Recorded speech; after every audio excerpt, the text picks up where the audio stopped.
Hello again. You're looking at my two cylinders. One is an ice cube bored to 99mm, and one is the stock Yamaha 95mm bore. As you can see, the ice cube's much prettier. Much prettier.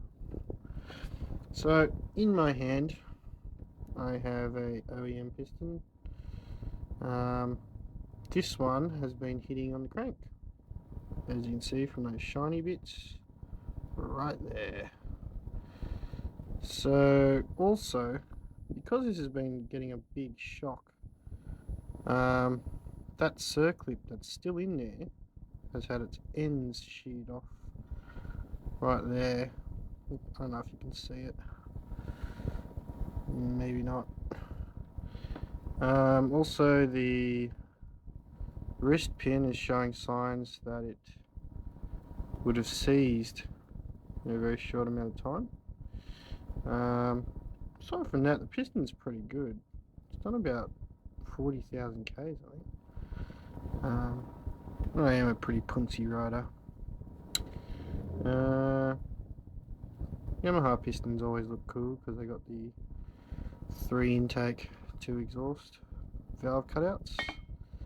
The cool thing about this piston, because it's only 95mm, I can actually fit it like that, and that's how much bigger bore I'm going. Also, I've got my big modified piston in there, and it's got the cool valve cutouts as well, and some engraving from Max Power. You can see that, I don't know. With the stock barrel, because the conrod was stuffing up, you can see where the circlip sheared, they've left a big gouge mark in plating, and on the other side there's another one as well there. That's obviously bad, so this needs to be replated if it's going to be used again. A lot of cool things about the casted versus billet alloy.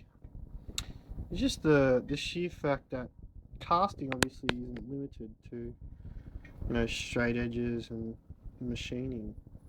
So you look at, just say for example, the cam chain tensioner and see how it's all shaped and, looks casted, whereas this one, it's pretty Lego man styles. One big thing about these ice cubes is the fact that they have bigger water jackets, and I don't really see how that is. I mean, you look at them and they look pretty normal. I mean, they've got different ports to the head for cooling.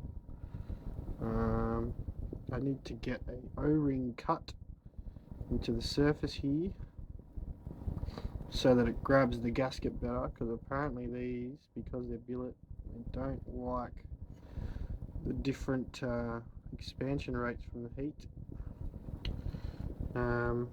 Yeah, this cylinder is very pretty. Should look very good in the bike. I mean, the standard one's pretty fucking boring.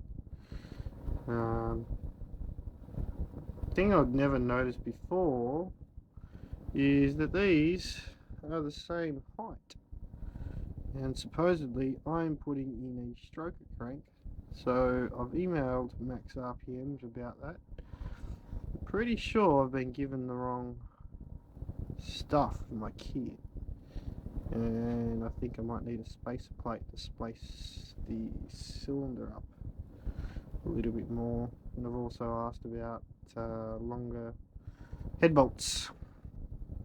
But yeah, like the coating is actually really different that they use in these ice cubes. I don't know what it is. I think it's ceramic apicoat, I think they call it. It's pretty cool stuff. I mean, standard sort of piston doesn't look as reinforced as this one. So you've got the skirts, and they're very minimal on the CP. As you look at the OEM, it's pretty, I don't know, dodgy. As you look at the webbings on the side, all the reinforcement around the wrist pin, it's a pretty serious piston. I mean, you look at the reinforcements that aren't there compared to what are, which are here, here, and obviously on the other side. You kind of think, how the hell did this piston take so much abuse? Also, I forgot to mention that it's not coming out very well, but this piston has heaps of scratches along the side of the skirts. And luckily on my new one, which I couldn't bother getting out, there's Teflon coating there, which helps when the piston rattles around in the bore. And I'm very happy with this. It's very pretty. Wouldn't mind, giving it a lick. Nah, just joking. Yeah, I'm Nitro Naf, and thanks for watching.